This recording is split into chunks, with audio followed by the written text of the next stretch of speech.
छत्तीसगढ़ की जनता को ये उम्मीद है कि अब की बार प्रदेश के अब की साल के बजट में वो सब कुछ होगा जिसका वायदा 2023 में बीजेपी ने उनसे किया था। बिल्कुल, और ये बात साय सरकार भी समझती है, इसलिए वित्तीय वर्ष 2023-24 के लिए साय सरकार के पहले बजट पर जमकर होमवर्क किया जा रहा है और इसकी बानगी राज्यपाल के अभिभाषण में भी देखने को मिल रही है।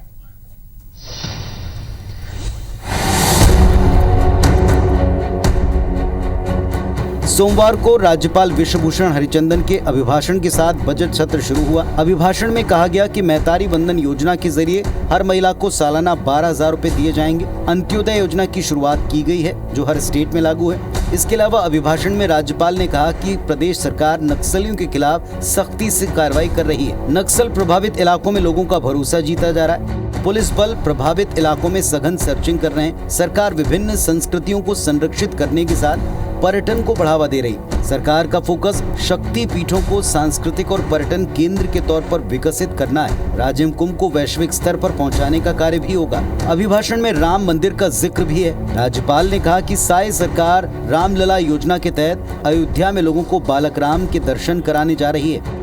वहीं पूर्व प्रधानमंत्री अटल जी के जन्मदिवस पर सरकार ने पहले ही कई योजनाओं को अमल में लाना शुरू कर दिया है। धान खरीदी में पहले साल ही सरकार ने रिकॉर्ड बनाया है। अपने अभिभाषण में राज्यपाल ने आदिवासियों के मान का जिक्र भी किया। इसके अलावा बजट का आकार और जीडीपी बढ़ाना वित्त मंत्री के लिए एक बड़ी चुनौती है। दुर्भाग्य के साथ कहना चाहूँगा कि पिछले 5 सालों में कांग्रेस की जो छत्तीसगढ़ की कांग्रेस की सरकार थी, उसने सिस्टम को बिगाड़ करके लोगों के जेब में, भ्रष्टाचारियों के जेब में ज़्यादा पैसा पहुंचाया। इसलिए रिफॉर्म एजेंडास के प्रति हम पूर्णतः समर्पित हैं और इन रिफॉर्म एजेंडास के आधार पर मैं मानता हूं कि आने वाले वर्षों में छत्तीसगढ़ में राजस्व आय में जबरदस्त वृद्धि होगी। एक तरफ सरकार ने 2023 के चुनाव में ट्रम्प कार्ड साबित हुई मैतारी वंदन योजना, धान खरीदी, रामलला योजना, राजिम कुंभ, आदिवासी हित, नक्सलवाद और बेहतर आर्थिक विकास को बजट का लक्ष्य बताकर विपक्ष को मौन कराने का प्रयास किया,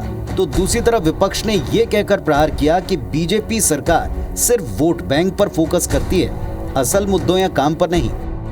ये मोदी की गारंटी के नाम से पूरे छत्तीसगढ़ की जनता को झूठ बोलने का काम किया है। सरकार की योजनाओं को जनता तक और घर तक पहुंचाने का कांग्रेस सरकार की मंशा थी, लेकिन भारतीय जनता पार्टी की सरकार उनको लाभ न पहुंचाकर सिर्फ एक बहानेबाजी ढूंढकर हमारी जो जनता की फ्लैगशिप योजनाओं को एक बंद करने का एक तरीका है।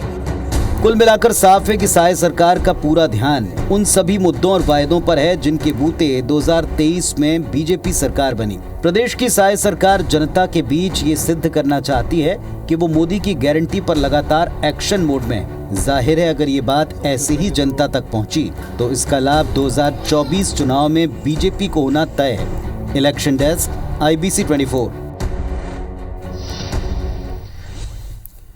चलिए, तो ये छत्तीसगढ़ का बजट 9 तारीख को जो आने वाला है क्या लेकर आता है, क्योंकि ऐतिहासिक बजट कहकर एक उम्मीदों को और बढ़ाने वाला काम यहाँ प्रदेश के वित्त मंत्री जी ने किया है। वो कुशल राजनेता होने से पहले एक कुशल अधिकारी रह चुके हैं और ऐसे कई प्रोजेक्ट्स पर प्रदेश पे काम कर चुके हैं जिनकी चौतरफा सराहना की गई थी।